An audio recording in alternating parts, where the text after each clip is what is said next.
La Guinée est l'un des 3 pays fortement marqués par l'épidémie d'Ebola. Une élection présidentielle est prévue cette année, mais la date n'est toujours pas fixée. Le climat social, lui, est tendu avec des marches de l'opposition qui ont provoqué tout le mois de janvier de violents affrontements avec les forces de l'ordre.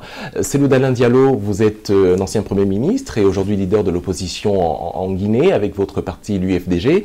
Quel regard portez-vous sur la situation économique de votre pays qui semble encore avoir du mal à se remettre de l'épidémie d'Ebola?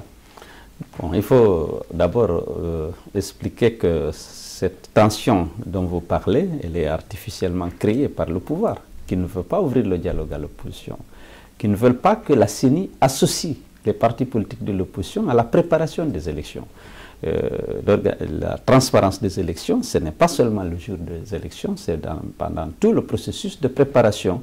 Aujourd'hui, l'opposition n'est pas du tout associée et nous avons demandé le dialogue, on ne l'a pas obtenu, on a demandé l'intervention de la communauté internationale, on n'a pas eu de résultat. Il ne nous reste que la rue et nous sommes en train de manifester pour attirer l'attention du monde sur ce qui se passe en Guinée.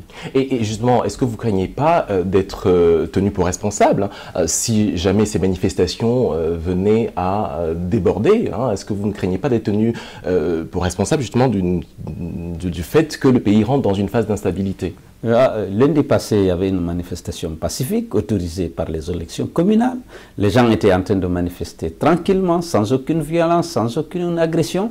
Mais les forces de l'ordre ont décidé de réprimer dans le sang cette manifestation, de procéder à des arrestations de tous les responsables de l'UFDG, de l'AB, de rentrer dans les quartiers, de piller, de calciner les motos, de confisquer les moyens de transport, alors que la manifestation se passait toujours en Alpha Condé, gouverne par la violence. Que reprochez-vous précisément au président Alpha Condé? Est-ce que c'est l'échec économique ou alors c'est l'instabilité politique dans laquelle le pays est aujourd'hui? C'est d'abord cette violence aveugle contre l'opposition, mais ensuite, les politiques qu'il a essayé de mettre en œuvre n'étaient pas des politiques adaptées à la situation de la Guinée. La preuve, en 2003, bien avant Ebola, le pays n'a fait qu'une croissance de 2,3%.